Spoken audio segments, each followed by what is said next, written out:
Yes, ladies and gentlemen, my name is Jack Farmer, and this is the Evolution of Movie Show. But as always, I am joined by two of the very best in the business. What business that is, I don't know, but they're sure the best at it.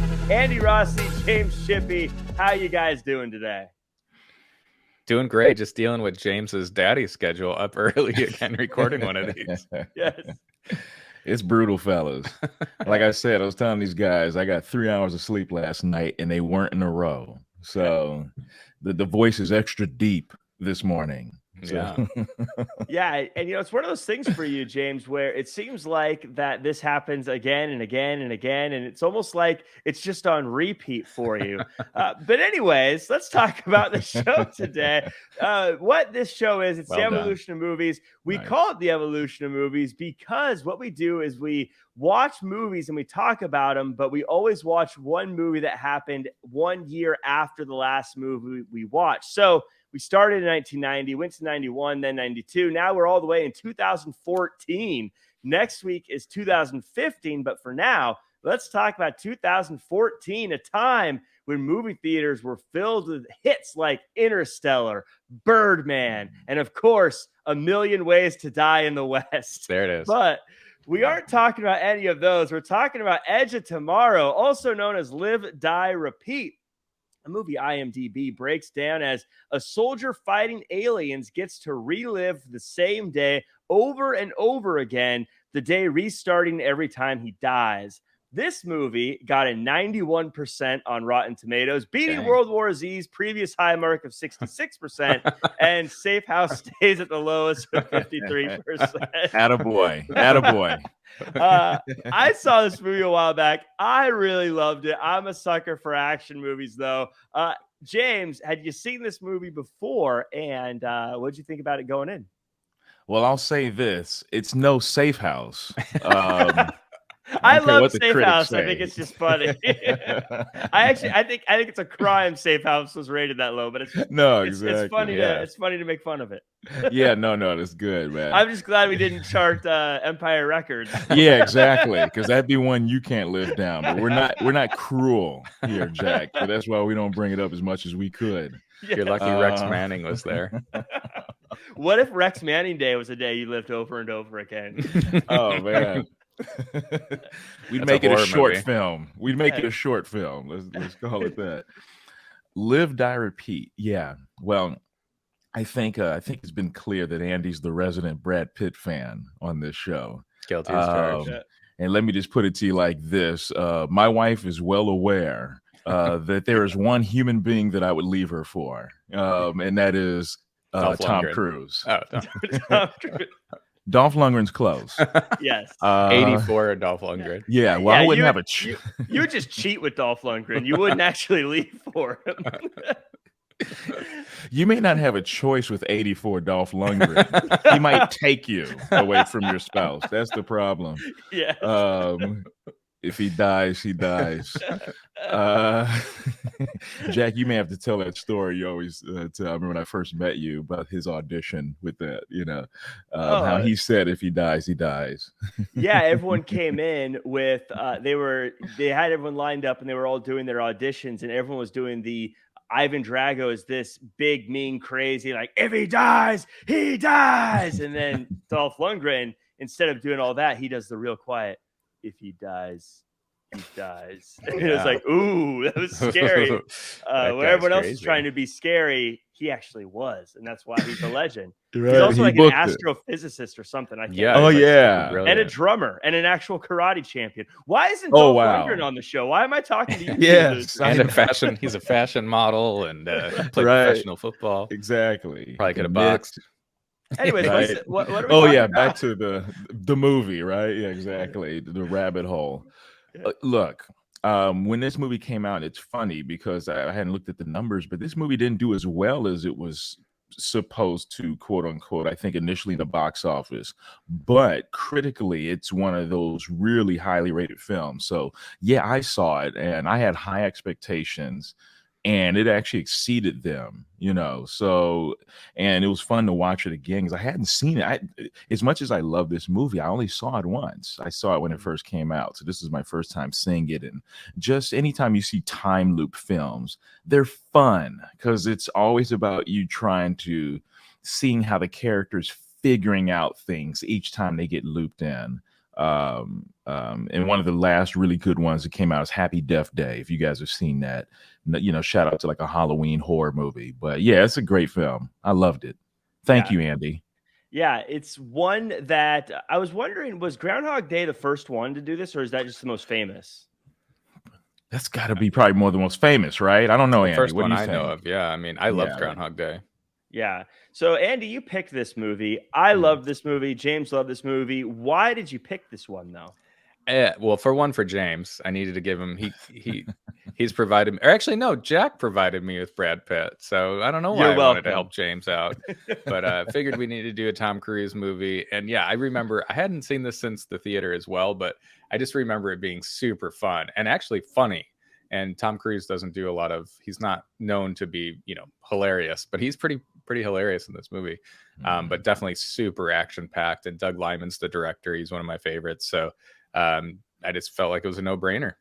Yeah, so the movie starts with quick news clips explaining aliens are here and they're wiping out humanity, and they have seemed to have the ability to anticipate our moves. But with new super suits, humans can fight back. A hero, the Angel of Verdun, becomes the face of the effort, and humanity is planning the largest battle yet, Operation Downfall. Real quick intro to the world, very similar to World War Z, with the news clips doing the heavy lifting as far as explaining the scenario. James, I always like to start with you. This very, very beginning, explain to us the world we live in now in this movie and kind of what we can expect just based off this early premise of news clips and sort of explaining the Angel of Verdun.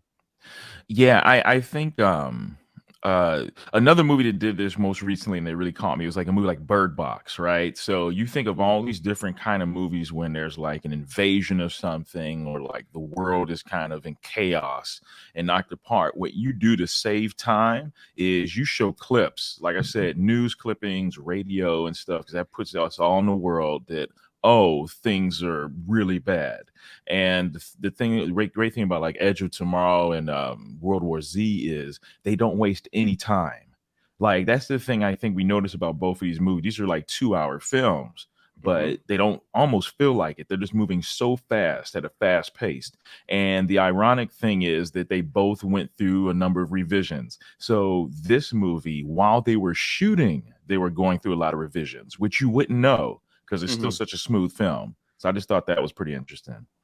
Yeah, and Andy, to you, I guess to you now, as we see this setup for this movie, it is interesting that now we're seeing they've already premised that the aliens are taking over.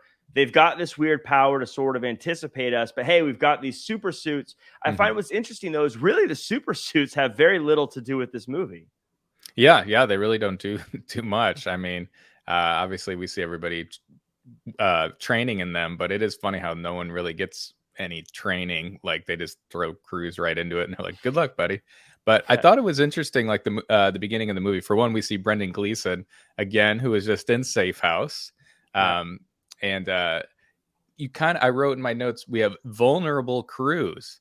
Like usually Tom Cruise is like super alpha male and like everything. This one, he's like kind of like not such a tough guy, and he doesn't want to go fight anyone. And his title, isn't his title like he's almost like a public relations? That's all he is. Yeah. So it's just very interesting to see him, in this role right in the beginning. Like, oh, okay, he's not super alpha male guy. And then I feel like they gave us such a cock tease in the beginning because they say fire this man, and then Cruise is about to start running, and I'm like, here we go. Here comes the Tom Cruise running, and then right away he's tasered, and I'm like, oh, come on. Well, yeah, let's kind of talk about that because Cruise he's going through the plan of this Operation Downfall with the general, and Cruise is told for PR he needs to go to the front lines, and Cruise is scared to your point and tries to actually blackmail his way out of it. And he gets tased and sent to processing. where he gets sorted out and he gets put with the privates, and now he's got to fight in the morning. He's suited and booted, and the S hits the fan. And before he even drops, it's pandemonium on the beach as death and explosions are everywhere. We see our first mimic as the Angel of Verdun dies, including our hero, where he blows up a mimic and eats its blood. Then he wakes up. So this is the first round. The first time we see this, he eats blood, a little different than eating blood in the zombie world of World War C. But this is the first go round, and we see that just about everything that could possibly go wrong goes wrong. And Andy, to your point, he wasn't the alpha male that we expected. He was actually just a straight up coward the whole time. Yeah. Anything you want to add? No, yeah, it was interesting to see that. Like, I was actually laughing out loud just seeing him being like, because you're like, that's not Tom Cruise, because he was very much like, I don't know, where's the safety, and then Bill Paxton's totally picking on him, and Cruise usually is like wisecracking, and he'll usually like get him in a full Nelson or something, but no, he just takes it, and he's just kind of like this almost feeble kind of character in the beginning. I mean, that Tom Cruise is eventually going to be badass, so you kind of know it's going to happen. But when he first wakes up, like his first like repeat of the day, it's so great. He just wakes up like a bad nightmare. I love Cruise. He really had to do that scene so many times of him just waking up, and each time he wakes up, it is different, which I think is really great. But yeah, super fun, like action packed in the beginning. Emily Blunt, they show how much of a badass she is. What does it say on like the bus when he wakes up? It's like full metal bitch. Yeah.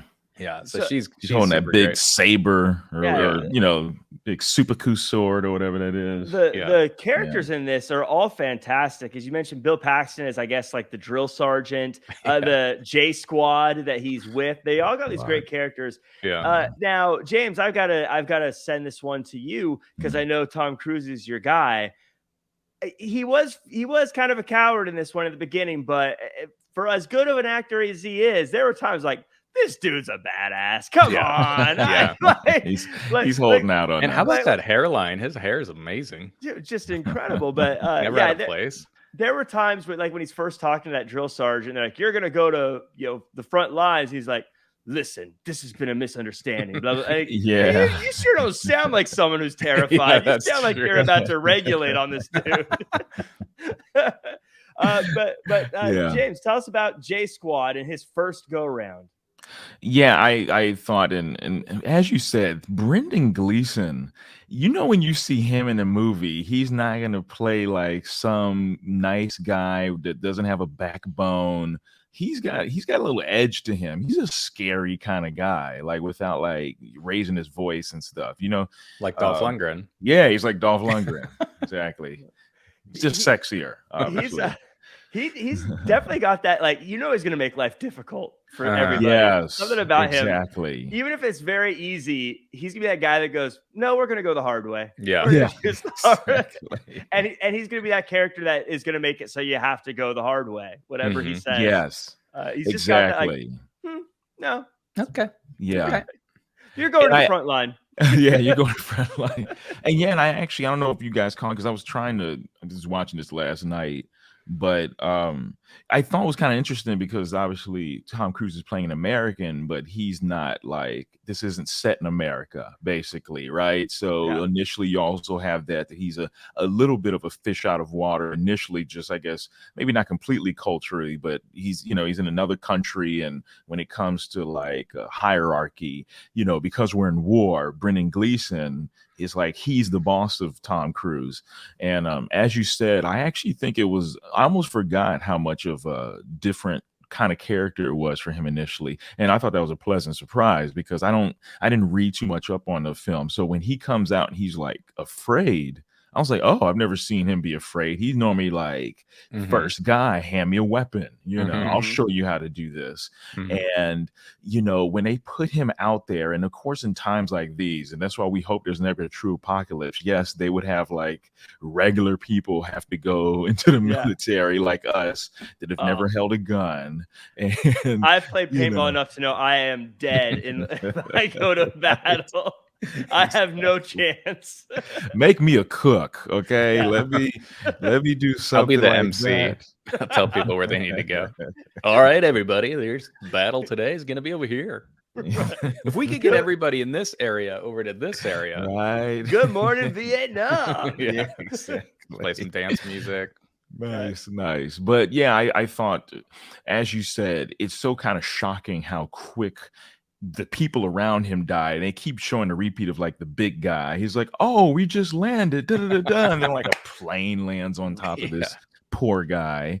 And then seeing Tom Cruise kind of get incinerated by this blood and him come there. And as you said, it's, that's not an easy feat. It's almost one of the best things when he first wakes up. That first time he has to loop, because he's figuring it out just like we are. And it's like the shock of, I'm going through all this again. What is this? Trying to make out what's going on. I just thought it was pretty cool.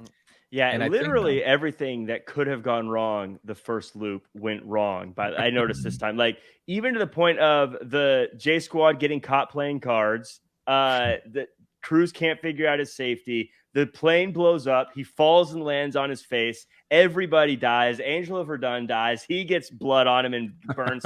Literally every step of the way, it goes wrong. And now that I've seen this movie before and I get it, I think that's so smart, because you can see him slowly, one by one, fix each piece as he needs to. Yes. Yeah. But before we get into the next part, Andy, you had something you were going to say? Yeah, I don't remember. Oh, well, your point was too good. I forgot what I had to say. Well, there we go. So Cruise is trying to figure out what's happening as things are repeating themselves. The ship goes down, the explosions everywhere again. Even knowing what's about to happen this time, things don't change much until he saves the Angel of Verdun and she leaves him for dead. Repeat. This time, he tells everyone what's going to happen, but no one believes him again, even when he knows everyone's names, the cards, and everything else. So they tape his mouth shut. And this time, what a great part. This time he lands well and tries to save someone, but dies in the process. Again and again and again, doing better each time. Eventually, the Angel of Verdun sees how good he is and says, "Find me when you wake up." So, James, you had kind of alluded to this a second ago, so I'll talk to you about it. What is great about this movie is Tom Cruise, in a lot of ways, does exactly what I think the viewer would do. Like, I'll just tell you everything that's going to happen before it happens, and you'll have to believe me. But then it just shows how preposterous that still looks, and it doesn't work.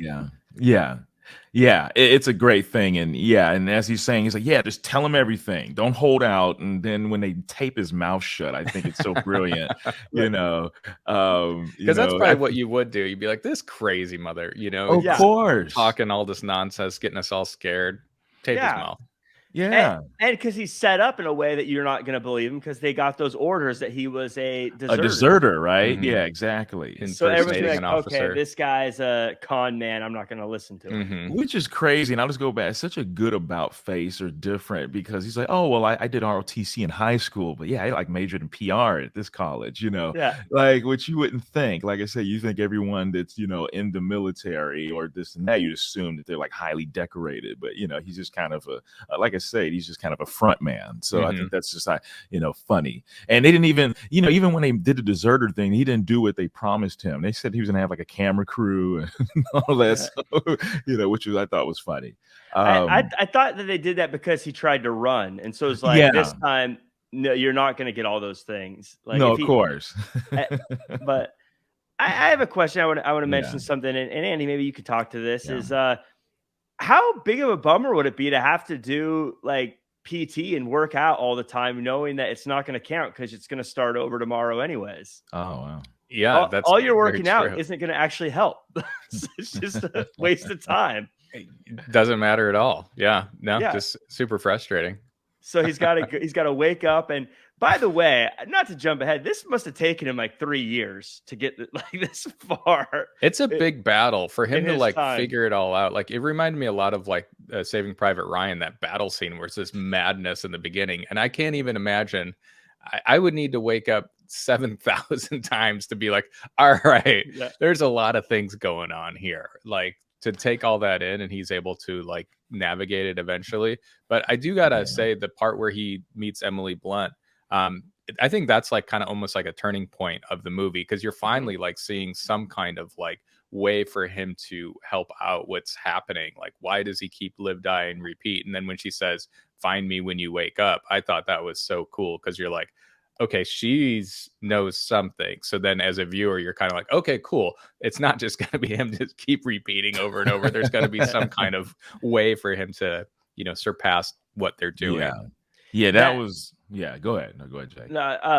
That one line made the whole movie so much bigger too, because that meant that she also had this power, but that explains why she's so badass, why she's able to kill these things. She's able to use this as well. And then it opens up this entire, well, wait, what is going on? Because at this point, we don't really know. It's just, why is he repeating? She's repeating too. That's crazy. It's one of those moments where one line flips the whole script of the movie. And I thought it was really cool. It was delivered so well too. It just felt like it was very, you could tell it was very important for her when she said that. You're like, oh, that's a big deal.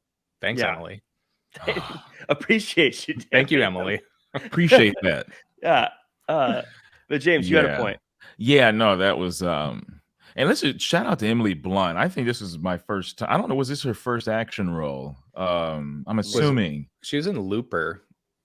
Was she in Looper? Yeah, she was in Looper. Another I don't remember repeat movie. Yeah, another repeat movie. Was that that was with Bruce Willis. Yeah, not really a repeat. That wasn't really a repeat movie though. Oh yeah, it was like going back in time. Or Anyways, something. We don't want to. Yeah, exactly. But we'll do that one in a few weeks. Exactly. Yeah. But yeah, that was Looper. She was in that, but she wasn't doing a lot of action, so to speak. She may have held a gun. This was like the first time. It's like, oh, Emily Blunt. Like we know, we've also seen her in Devil Wears Prada and all these other great films.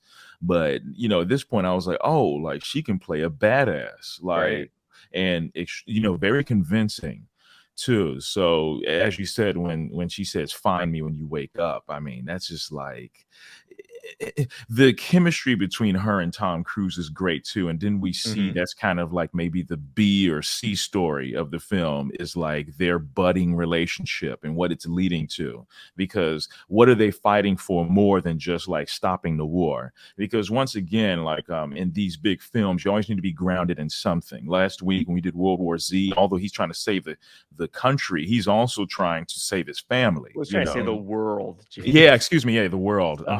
And he did. Not his country. He did. Brad Pitt did.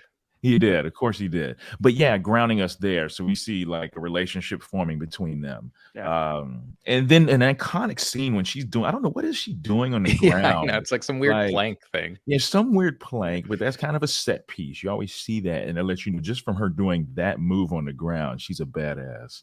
Yeah. Well, let's move on to that part. So this time when he wakes up, he embraces everything and he befriends J Unit and he tries to escape, but he fails by getting run over by a truck. Then he tries again until he gets it. He finds the Angel of Verdun. She said that she used to have the power, but now it's gone. So they go to a microbiologist who says all the mimics are all controlled by a single brain and can control time. Cruise is warned that the brain is looking for him and he'll see visions because of it. They start training for combat so they can find the brain, and he learns that if he bleeds out, he can lose the power. So, James, this is where they explain the power. This is where they explain how it works, what's happening, but also that even though the day repeats, they are also on a bit of a time limit. Yeah, they do that. And I think, I don't know, depending on how this is handled, it could be a step too far. But this, I mean, this is like an action sci-fi movie. So you buy it, right? Like, it could be clumsier if it was handled differently from a different writer, director, actor. But the thing I was a little confused on this is if she lost the power, how does she Well, I guess she can. You know what I'm talking about, She right? didn't Like, lose her brain. I had that. I had that first thought too. Is the only way you'd know you lost the power is to die, right? exactly. So Uh, once you die and you've come, I don't know. It's weird. I get it. Like, there's ways they around. I'm sure they, like, in the writers' room, they were really trying to figure this out. they Uh, do later on. They do a very they give it an explanation, but it's kind of a weak explanation. yeah, exactly. Because Tom Cruise says he can feel he lost it. Yeah, he can feel So he lost it. it's a But then little Right. wonky, but I feel like this But then he movie, comes you kind of back. just go, it's okay. Of course, Yeah. yeah, you forgive him for that because if you lost it and then you die, then in the repeat you shouldn't remember that. It's the other Yeah. person's repeat, technically, right? Yeah. Right. So, but If that's this was okay. if this was a Christopher Nolan movie, that's where they would go. Yeah. You'd be like, wait, what? So now there's 2 Tom Cruises, and then they'd probably meet, and then there'd be like 3 Emily Blunts, and yeah. Oh, of course, and then you Uh, have to have I always the say storm certain movies score. have different levels of needing to explain this kind of stuff. Like if it's a Exactly. Marvel movie, you can just say Yeah. gamma rays made him powerful. I go, okay, I don't know what a gamma ray is, but whatever. I'll go with it. Let's do Yeah. this. Yeah, this is But a lot of alphas and omegas. You're like, okay, sure. Yeah, Yeah. Alpha and Omega. I thought whatever. that was I'll roll with it. I do got to talk about one part though that you mentioned, Jack. When he rolls under the Jeep to get away from doing 50 push-ups, he screams, and I laugh so hard. Like if you hear him the first time he gets Yeah. run over, it's like a loud, like girlish scream. It's so great. But it's accurate, probably. Oh yeah. Yeah. And then Bill Paxton says, like, why would you do that? Yeah, it was funny, kind of like he was talking to his kid. What'd you do that for? You know. I feel like there's got to, I was thinking the whole time, there had to be faster ways for him to get out of there because that means he spent the entire night there, woke up the next morning, got dressed, went on this PT, and then found a way to get out. Like, you couldn't just get out that same night. You've got a million opportunities to try again and Did again. he forget how fast he can run? Just run, Tom Cruise. Just Yeah. run. Just Just run the other direction. Yeah. You know. No way Bill Paxton could keep up with you. Yeah. And I love how they had kind of had that, you know, that mad doctor, or, you know, I guess the physicist. He kind of reminded me of and you know, forgive me, he reminded me of a poor man's Ben Mendelsohn. And Yeah, you know, yeah. half the audience, I mean, unless you, I mean, you really know, I mean, I love that actor. He's such a great character actor. Mhm. But he's kind of a poor man's Ben Mendelsohn. I mean, even his Yeah. voice kind of sounds like his. Just he has like a little bit of facial hair. Yeah, not as scary as Ben Mendelsohn, but Yeah, not as scary as him. But yeah, it's kind of fun that you see someone else kind of getting into like the science of it all, and they're trying to figure this out together, right? It's super fun where he's like, how many fingers are behind my back? He's like, this is our first time. And then later Cruz is like, 3 fingers, this. Yeah. We don't have time. Yeah, I love it. This is the one thing that gets me is whenever like they're showing this 3D model of what this thing's supposed to look like. And I always think, who made this model? Who's your 3D animator that created this for your sci-fi project to work on? You know what I mean? Like if we're assuming this is real, like you don't just like type that up and it pops up with this organic, unever seen creature thing. Yeah, you've got someone had to design that and animate it and do all this stuff. I'm probably the only person on planet Earth that thinks that, but I'm always why did that guy not get a shout out, or girl? Why did they get a shout out? Yeah, they've got It's a crazy design, the animal. I mean, the alien, because part of it, I don't know if you guys thought, I was like, oh, well, that's not, it almost seemed like too blobbery. Like, was this a cheap design? But then again, it's not.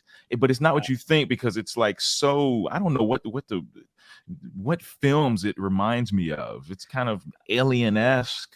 War of the Worlds. Speaking of aliens, I want to Yeah. say that these mimics were terrifying. The way they moved, like how fast they moved, and the way they looked. This doesn't get enough credit for these creatures looking and moving alien.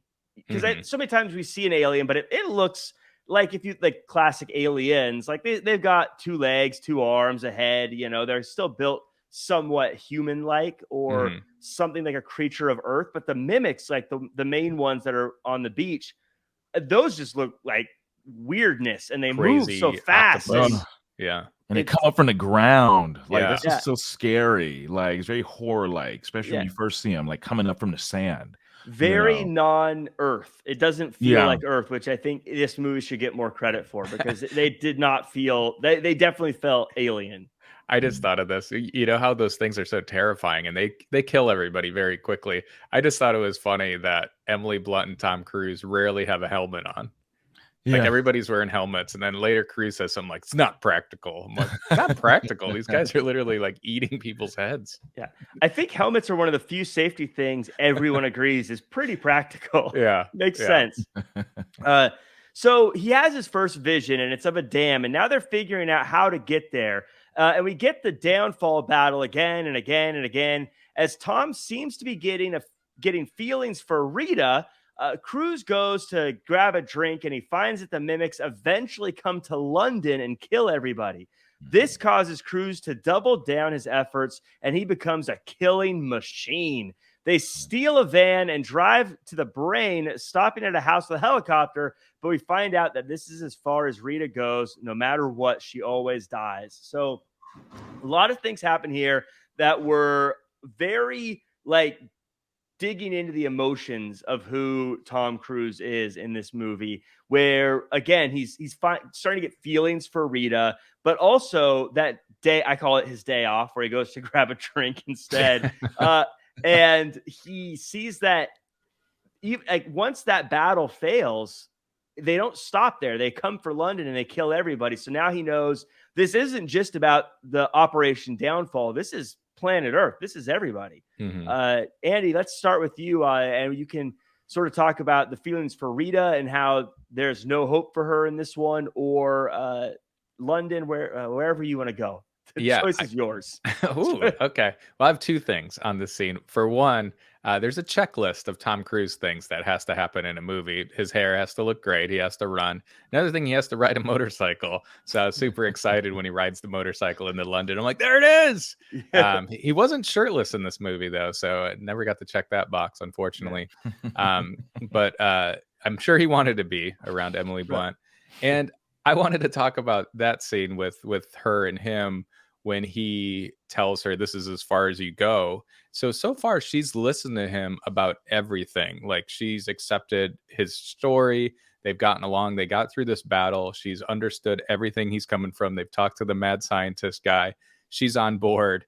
And then he says, this is it. You know, you don't make it on the helicopter. I would have thought she would have said, okay, then I won't do the helicopter if I don't make it. I've trusted you this far. Instead, she's like, I'm getting in that helicopter. And I was like, wait, what? This whole time you listen to everything he said, and now when he says, no, you die here, she's like, oh no, I'm gonna do it anyway.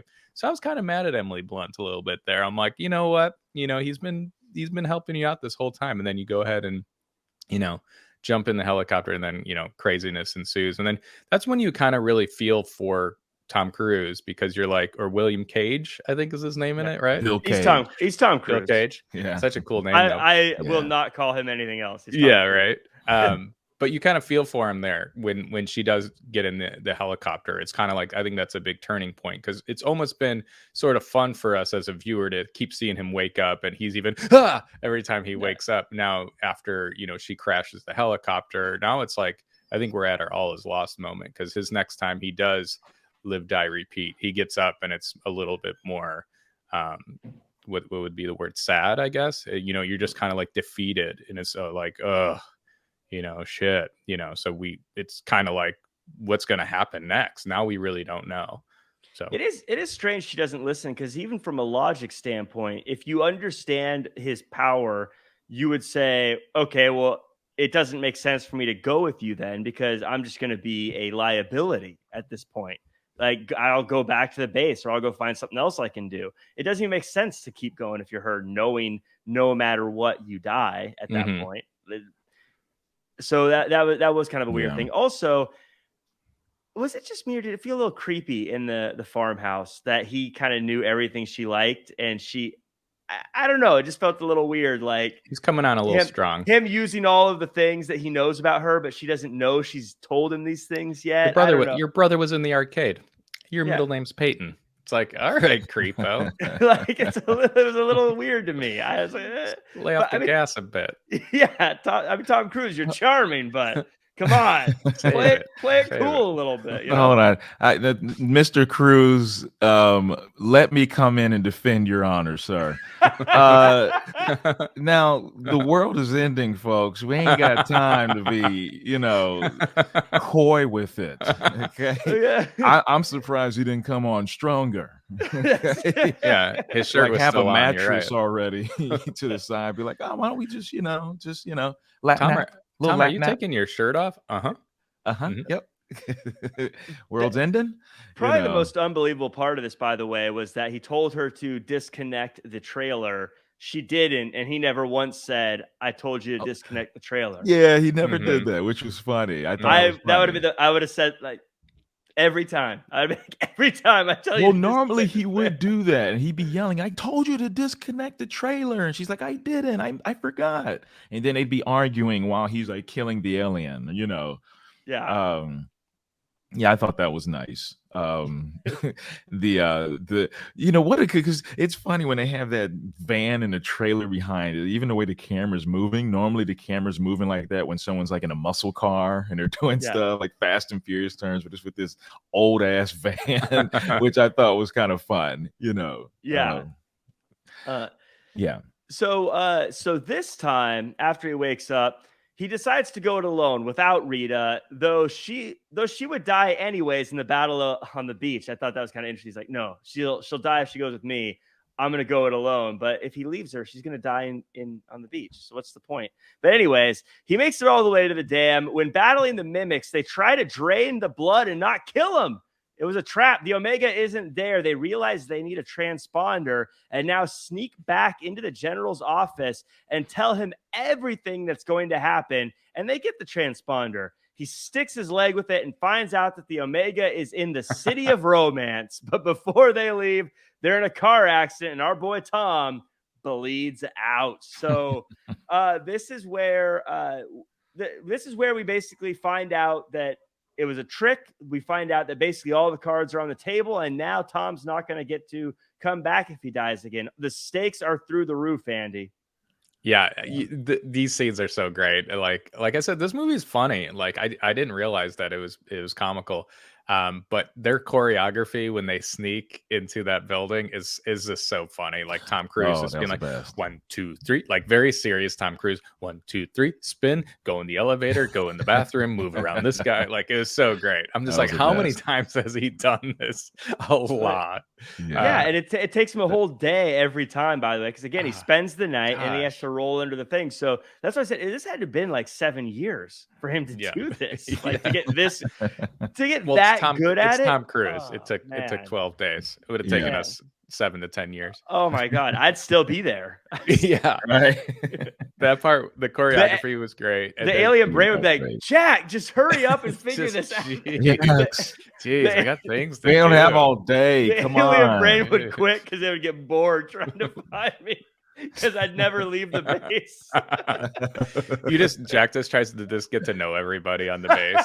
Yeah. Well, I guess this is my life. I just keep telling the same jokes and everyone would laugh every Jack time. would be networking with everyone, try and throw an event, Okay, who cares? It would be great though if your jokes didn't work on some of the days. You're like, hey, you laughed last time, jerk.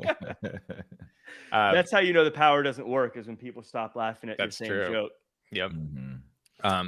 I did like that scene a lot, the choreography. And the other scene I had to talk about was when she injects him in the leg. She just like pushes down on whatever that contraption is.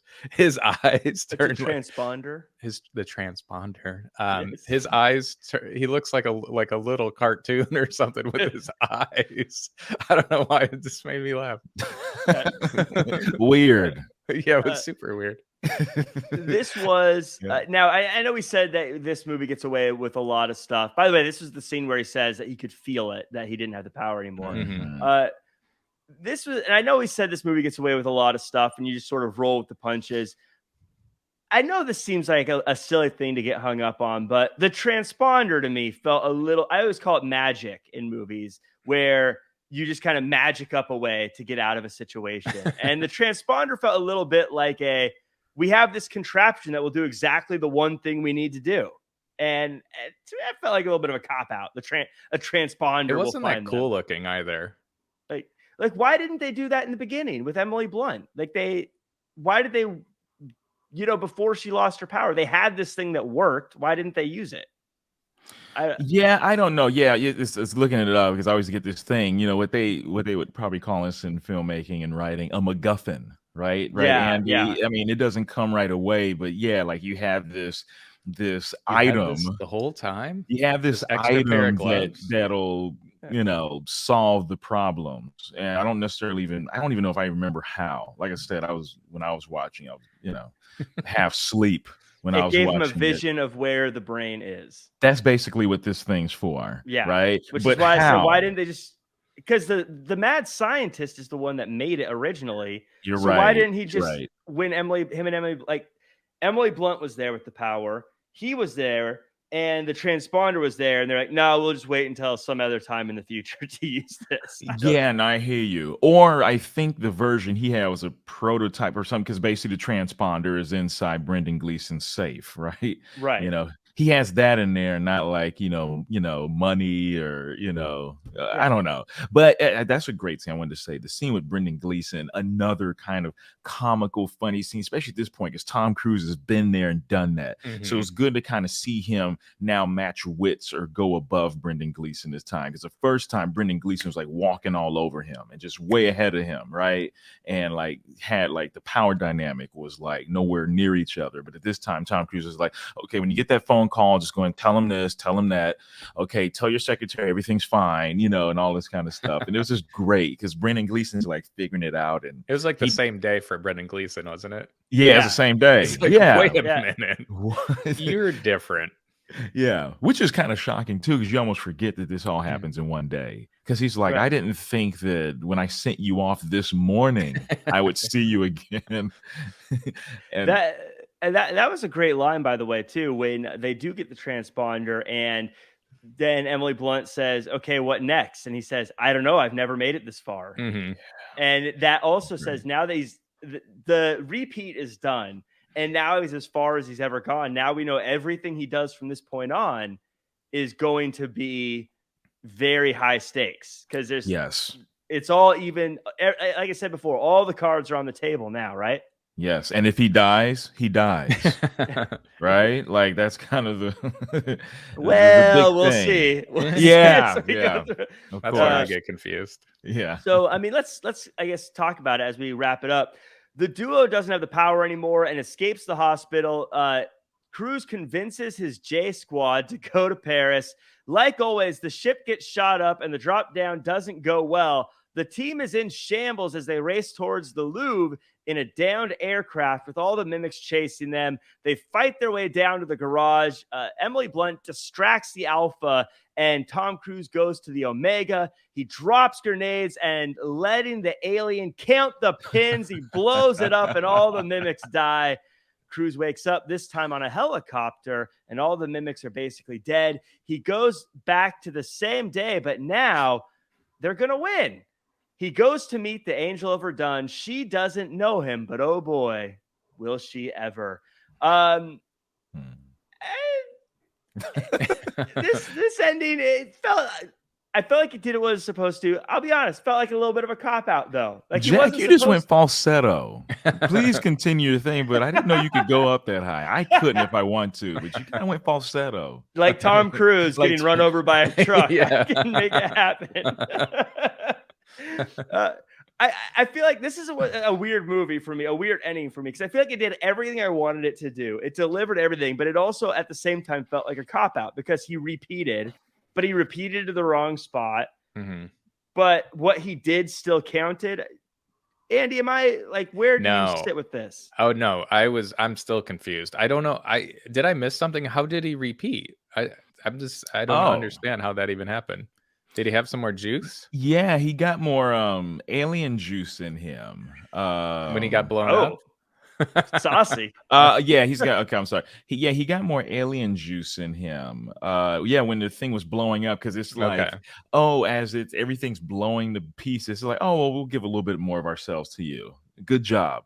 Good job done, almost, right? He gets engulfed by the alien goo. The alien juice. Oh, that sounds Yeah. so nasty. Yeah. So in this new world, though, isn't he going to keep repeating this day now? Well, he doesn't have to because he will He blew not everything pass up. away in this new world because the aliens Oh my God. So he could live they've to be lost their like powers. 105 years old, die of old age, and then repeat again. Well, I don't know. Well, repeat at 105? No, just let me go. That would be a No. new But hell. is that the power? Right? Because if he has to wait till he dies, if he's got the power again, he has to wait till he dies. If he lives a normal life, Unless he gets a blood grows to an old, transfusion. Yeah. what a Yeah, I don't know. Yeah, it's interesting, right? And the thing I was wondering is like when he takes the grenade pins out, I feel like that grenade thing. I mean, it's in water. It's not like it seems like it's taking its time, and the mimic is just looks in and just like opens it does like a wow emoji. Like, Yeah. I'm thinking like it probably in that half millisecond could have went down and grabbed it, but then that wouldn't be a just ending because the good guys would lose then. Right. But I was thinking, I don't know if you saw when Cruz was like swimming from that opening. I was like, I don't know if this brother's gonna outrun the mimic. Like, No. it was so far away, right? Yeah.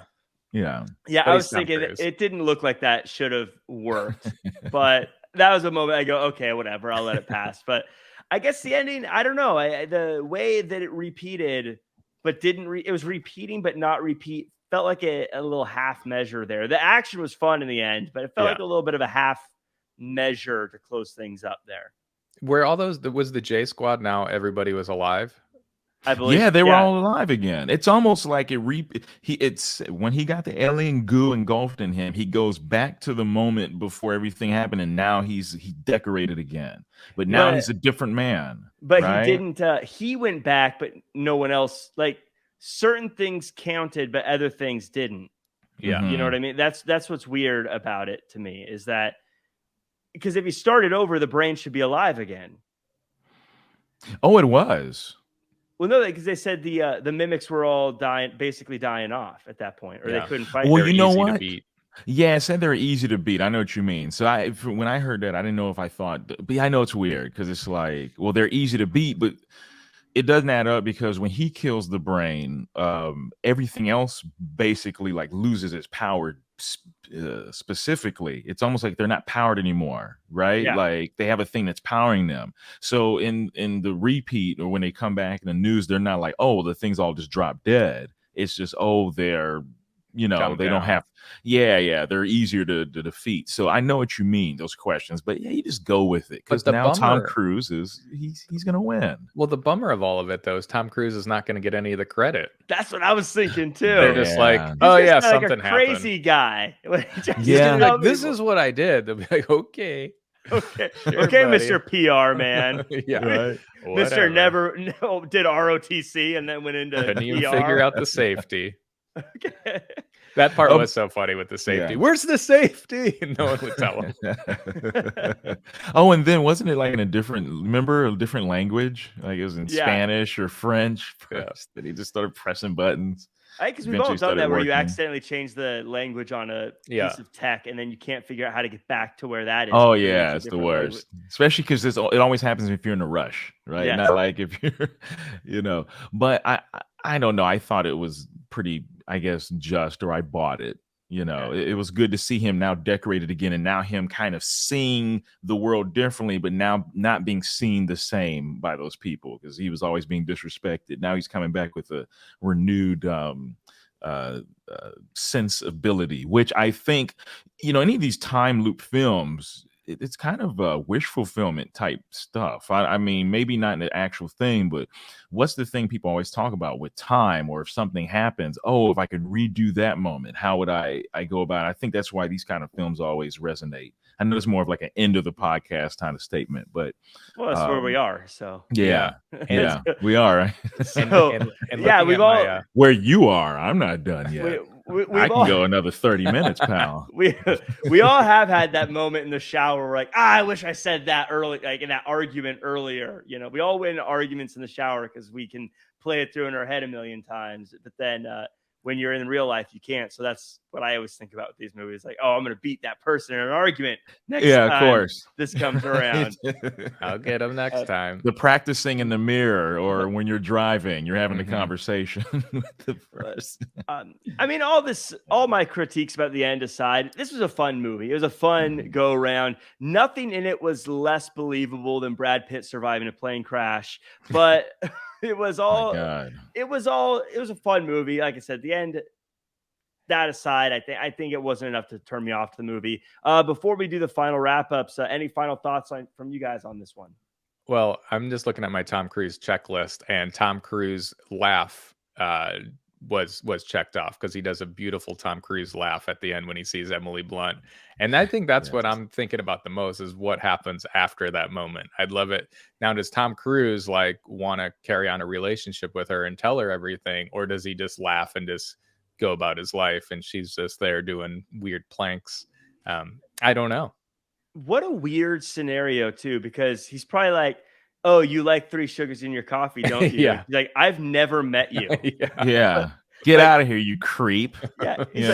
He's like, this is so us, isn't it? I've never met you in my life. I have Who a are boyfriend. you? Yeah. I have a boyfriend. I'm with John Krasinski.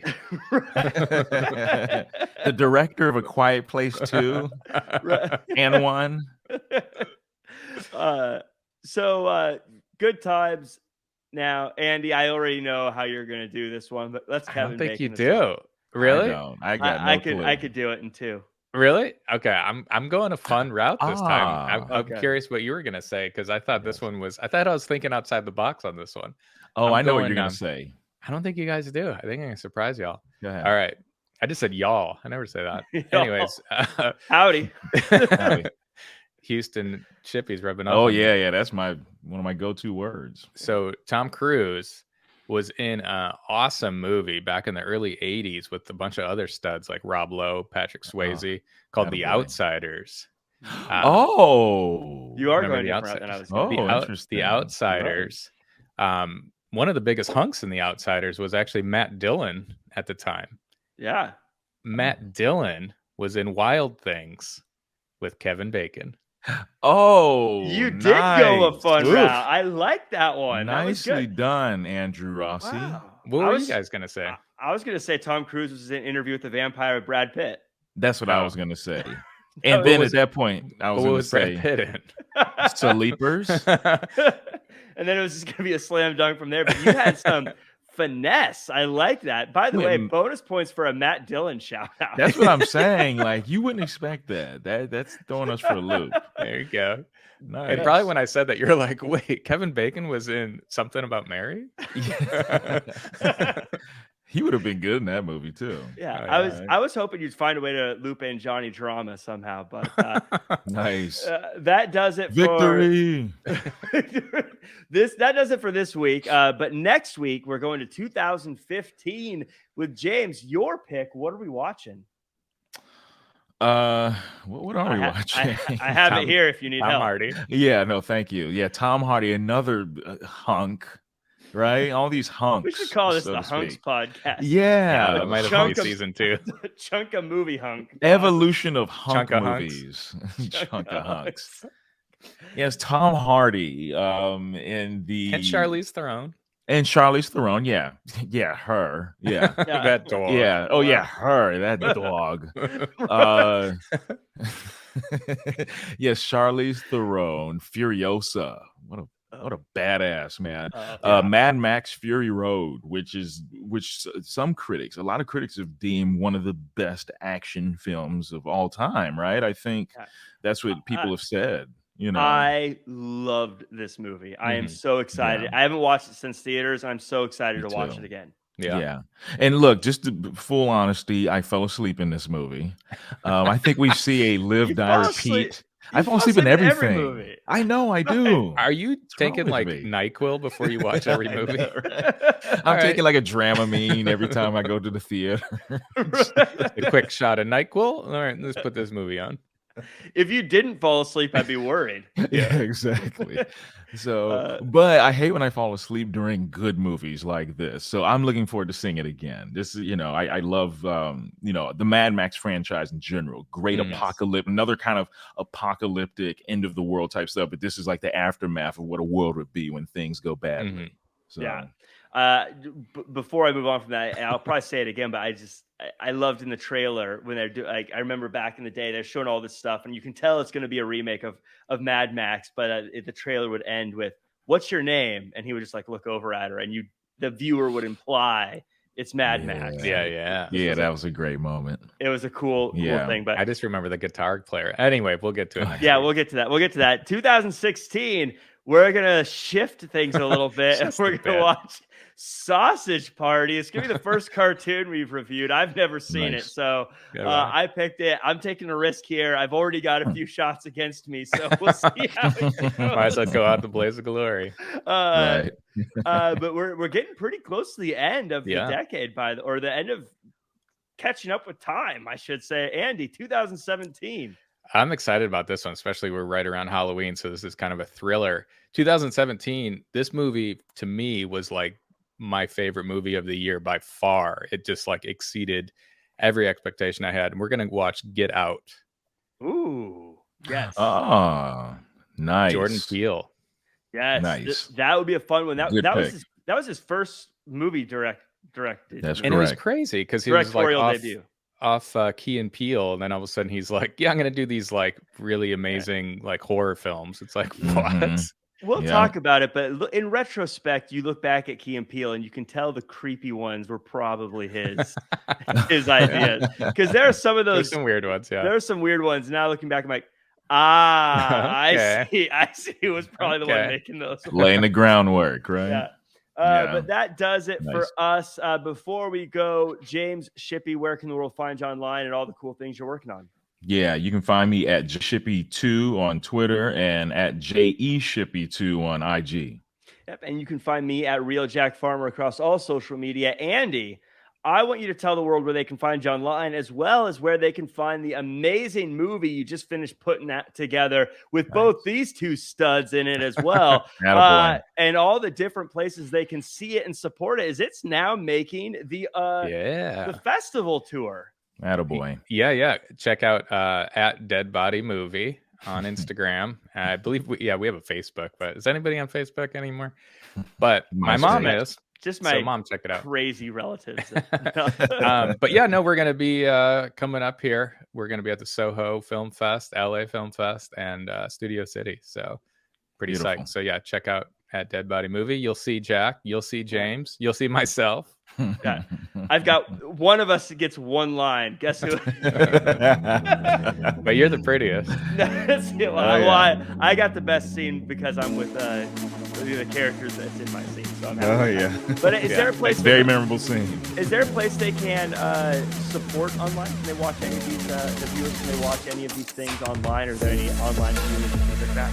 Yeah, I mean Soho's coming up. So Soho, I believe, is like November 4th or something like that, 4th through 10th. So it'll be online, so people can watch that. So cool. They can watch the movie online. They can watch the movie, Sweet. Yeah, so definitely check that out. That does it for us. Make sure to go watch Dead Body. Again, Dead at Dead Body Movie on Instagram. Follow it. Watch the movie. It is a fun one. You'll get to see our acting chops as well. For all the garbage we talk, you'll get to see. Yeah, we should have somebody review that one. that would actually be kind of fun. That would be. Maybe we'll do that as a what was that for 2021? Bonus. But that does it for us. Until next time, folks. Watch more movies and then watch us. Like, comment, share.